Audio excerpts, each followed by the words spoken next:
నమస్తే. This is Shaurya. Welcome to our channel. ఈ రోజు మనతో పాటు సీనియర్ జర్నలిస్ట్ దాము బాలాజీ గారు ఉన్నారు. వారితో మాట్లాడతాం. నమస్తే సార్. నమస్తే. సార్, పుతిన్ మీద హత్యా ప్రయత్నము ఇది అంటే గత కొద్ది రోజుల క్రితం కూడా మనం విన్నాం ఆయన మీద అటాక్ చేశారు అని చెప్పేసి, బాంబు అటాక్ అని.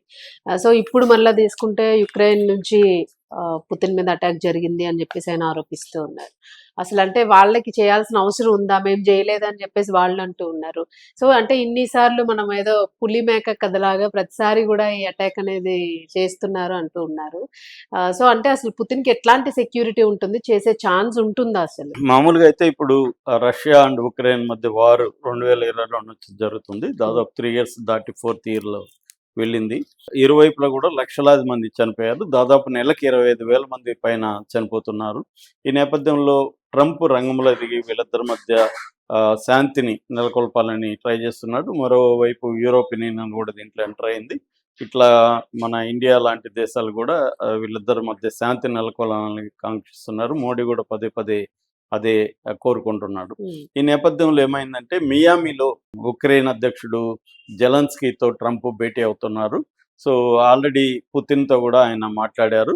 పుతిన్ కొన్ని కండిషన్లు చెప్పాడు. ఇప్పుడు దానంతా కూడా జెలెన్స్కీతో మాట్లాడి దీన్ని సెటిల్ చేసే కార్యక్రమంలో ట్రంప్ ఉన్నాడు. ఈ నేపథ్యంలో సడన్ గా డిసెంబర్ 28, 29 అర్ధరాత్రి అంటే తెల్లవారుజామున అనొచ్చు 3 గంటల ప్రాంతంలో పుతిన్ నివాసం మీద ఒక డ్రోన్ అటాక్ జరిగింది, పుతిన్ని చంపాలని అనేది రష్యా ఫారిన్ మినిస్టర్ సెర్గేయ్ లవ్రోవ్ ప్రకటించాడు అనమాట. ఈ డ్రోన్ అటాక్ అంటే ఒక డ్రోన్ కాదు, 91 డ్రోన్స్ అటాక్ చేశాయని చెప్తున్నారు.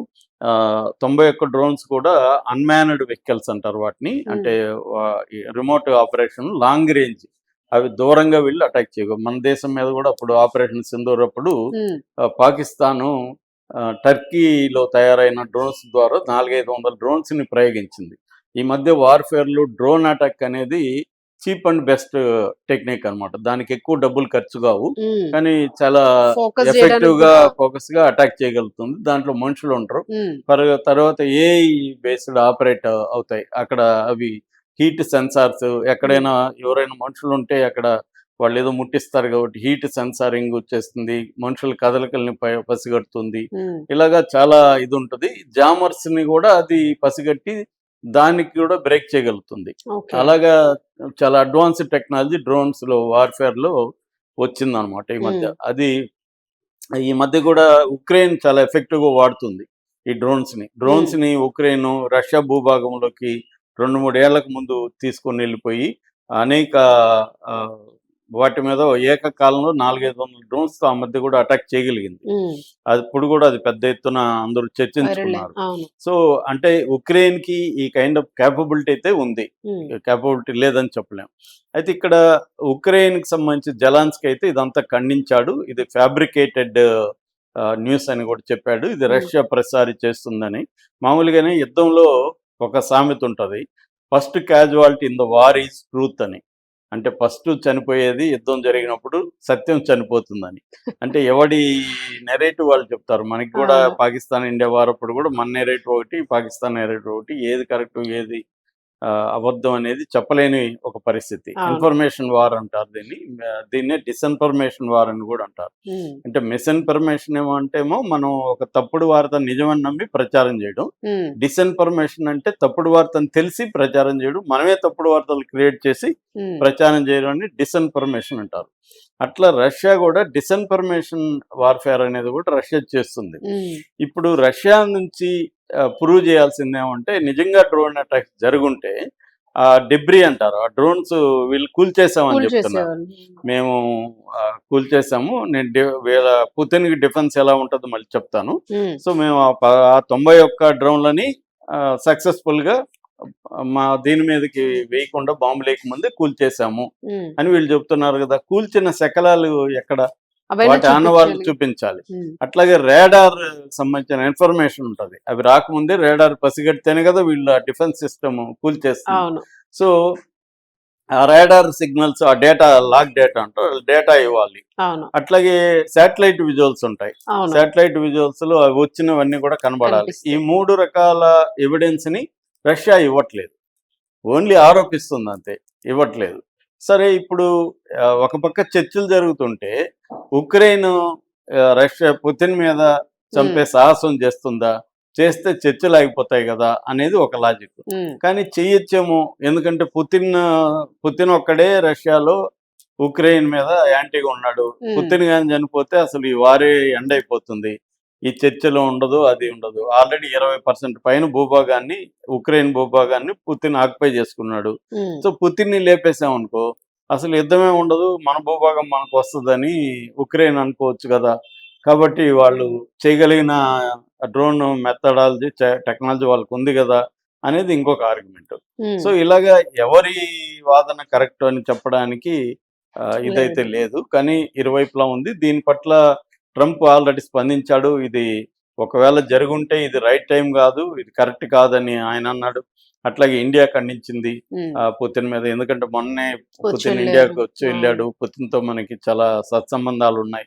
జెలెన్స్కీతో కూడా ఉంది, కానీ పుతిన్ తో ఎక్కువ ఉంది. ఎందుకంటే రష్యా నుంచి మనం ఎప్పటి నుంచో ఆయిల్ కొంటున్నాము, అందరికంటే తక్కువకి ఆయిల్ ఇస్తున్నారు. అలాగే డిఫెన్స్ ఇది చేస్తున్నాము. అట్లాగే ఒప్పందాలు కూడా అనేక ట్రేడ్ అగ్రిమెంట్స్ రకరకాలుగా మనకి ఉన్నాయి.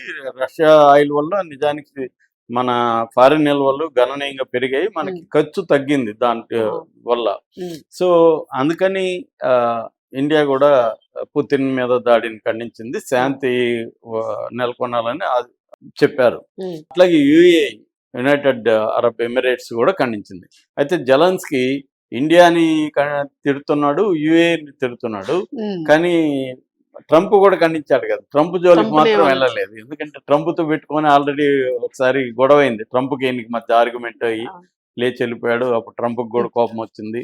ఇవన్నీ జరిగాయి కాబట్టి ఇప్పుడు జెలెన్స్కీ కొంత ఒళ్ళు దగ్గర పెట్టుకొని అమెరికా దగ్గర బుద్ధిగా ఉంటున్నాడు. సో ఇది జరిగిందా లేదని అయితే చెప్పలేని పరిస్థితి, కానీ దీనివల్ల మాత్రం శాంతి చర్చలకి విఘాతం కలుగుతుంది. రష్యా ప్లాన్ ఏంటంటే, ఇది ఇలాగా ఒక నేరం మోపితే మనం మా మీద అటాక్ జరిగింది కాబట్టి మేము మీ మీద అటాక్ చేస్తామని ఇంకా పెంచచ్చు, ఉక్రెయిన్ మీద దాడిని ఇంకా తీవ్రతరం చేయొచ్చు, లెజిటిమసీ వస్తుంది. రెండవది, ఈ శాంతి చర్చల్ని భంగం కలిగించవచ్చు, పోస్ట్ పోన్ చేయొచ్చు అనేది రష్యా టాక్టిక్స్ గా ఉండే అవకాశం ఉందని పొలిటికల్ స్టంట్ లాగా అనుకోవచ్చే సార్. అంటే పొలిటికల్ అంటే జియో పాలిటిక్స్ ఏమవుతుందంటే మన ఊర్లలో జరిగినట్టే ఉంటాయి అక్కడ కూడా. ఇప్పుడు ఈ శాంతి చర్చలు జరిగి సమస్య పరిష్కారం కావడం రష్యాకి ఇష్టం లేదనుకో, అప్పుడు దాన్ని ఎట్లా బ్రేక్ చేయాలి కాబట్టి నా మీద అటాక్ జరిగింది అని చెప్తే కొంతవరకు, ఇప్పుడు మేము ఒక పక్క శాంతి చర్చలు అంటున్నారు, ఇంకో పక్క నన్ను చంపడానికి ట్రై చేస్తున్నారు, మరి ఎలా నమ్మాలి నేను అనేది మాట్లాడచ్చు. సో ఆ యాంగిల్. రెండో యాంగిల్, ఉక్రెయిన్ మీద దాడిని పెంచడానికి ఇది ఒక సాగ్గా చెప్పచ్చు. అంటే నా మీదే దాడి జరిగితే నేను సైలెంట్గా ఉండాలా, కాబట్టి నేను కూడా నాకు చూపిస్తానని చెప్పి ఇంకా చేయొచ్చు అనమాట. సో ఈ kind of strategy Russia follow అయ్యే కోసం. అయితే ఇక్కడ అందరికి వచ్చే డౌట్లు ఏమంటే, పుతిన్ ఇక్కడికి వచ్చినప్పుడు చాలా చర్చ జరిగింది. అంటే పుతిన్ కి హై సెక్యూరిటీ ఉంటది, చివరికి అతను మలమూత్రాలు కూడా సూట్ కేసు, సూట్ కేసు అంటారు వాటిని, సూట్ కేసు అంటారు, దాంట్లో పెట్టి తీసుకెళ్లిపోయారు, కవర్లలో పెట్టి. అతను పీల్చే గాలి దగ్గర నుంచి తాగే వాటర్ దగ్గర నుంచి మొత్తం స్క్రూటినీ జరుగుతుంది. అన్ని కూడా ఎవరు వండినా లేకపోతే ప్లంబర్ వచ్చినా కూడా ప్లంబింగ్ వర్క్ దగ్గర నుంచి అన్ని మొత్తం వాళ్ళ కంట్రోల్లో ఉండిపోయింది. ముందే వచ్చేసి వాళ్ళు అన్ని కంట్రోల్లో తీసుకున్నారు. అసలు పుతినే రాలేదు, పుతిన్ డూప్ వచ్చాడని కూడా, ఇది పబ్లిక్ ప్లేసుల్లోకి వెళ్ళినప్పుడు పుతిన్ డూప్ వెళ్ళాడని, మినిమం 5 డూపులు పుతిన్తో ఉంటారనేది కూడా రకరకాలుగా వచ్చింది. కానీ ఆయన సెక్యూరిటీ చూసుకున్నప్పుడు అందులో చాలా వాస్తవం అయితే ఉంది. మామూలుగా ఆయనకి మల్టీ లేయర్డ్ అన్ప్రెడిక్టబుల్ సెక్యూరిటీ ఉంటుంది అనమాట. అంటే ఎలీట్ ఫోర్స్ అంటారు రష్యాలో, ఎలీట్ ఫోర్స్ FSO అంటారు, ఫెడరల్ ప్రొటెక్షన్ సర్వీస్ అని, వాళ్ళే చూస్తారు. ఇందులో 3 రకాలు ఉంటారు అనమాట వీళ్ళు. First layer, mid layer, outer ring అని 3 రకాలు ఉంటాయి. ఫస్ట్ లేయర్లు ఏమో దగ్గరగా ఉంటారు, పుతిన్కి దగ్గరగా. ఈ దగ్గరగా ఉండే ఈ FSO ఫోర్సెస్ కి ట్రైనింగ్ కూడా ఎలా ఉంటుందంటే క్లోజ్ కంబాట్ వార్ఫేర్ అంటారు. అంటే దగ్గరగా మనుషులతో ఫైట్ చేస్తారు కదా, వాళ్ళని స్పీడ్గా వాళ్ళని అవతల వాళ్ళని అవుట్ స్మార్ట్ చేసి వాళ్ళని లొంగ తీసుకునే విధమైన టెక్నిక్స్ అంతా ట్రైనింగ్ అయి ఉంటారు. అంటే క్లోజ్ వార్ఫేర్లో వాళ్ళు ట్రైనింగ్ అయి ఉంటారు. మిడ్ రేంజ్లో స్నైపర్స్, అటాక్స్, అంటే లాంగ్ రేంజ్ కొంత దూరమైన కూడా ఫైర్ చేయగలిగిన వెపన్స్ ఉంటాయి. అటువంటి వాటిలో స్కిల్ ట్రైనింగ్ వాళ్ళకి ఉంటుంది అనమాట. ఎయిర్ స్పేస్ ని కూడా ఈ మిడ్ రేంజ్ వాళ్ళు కంట్రోల్ చేస్తుంటారు. ఔటర్ రింగ్ వాళ్ళు ఏం చేస్తుంటారంటే లోకల్ పోలీసు, మిలిటరీ వాళ్ళ సహాయం తీసుకొని క్రౌడ్ కంట్రోల్ ఇవన్నీ కూడా చేస్తుంటారు అనమాట. ఈ 3 రకాల సెక్యూరిటీ ఉంటది. ఇవి కాకుండా రోడ్డు అనుకోండి, రోడ్డు మార్గంలో వెళ్ళాలనుకున్నప్పుడు మొత్తం కంట్రోల్, రోడ్డు స్టెరిలైజ్ చేస్తారు కంప్లీట్ గా. అంటే రోడ్డు మీద ఏమన్నా కెమికల్స్, ఈ మధ్య కెమికల్ ఇవి ఉంటాయి కాబట్టి అవన్నీ సెట్ చేస్తారు. అట్లాగే వీళ్ళకి అరస్ సెనర్త్ అనే ఒక వెహికల్ ఉంటది.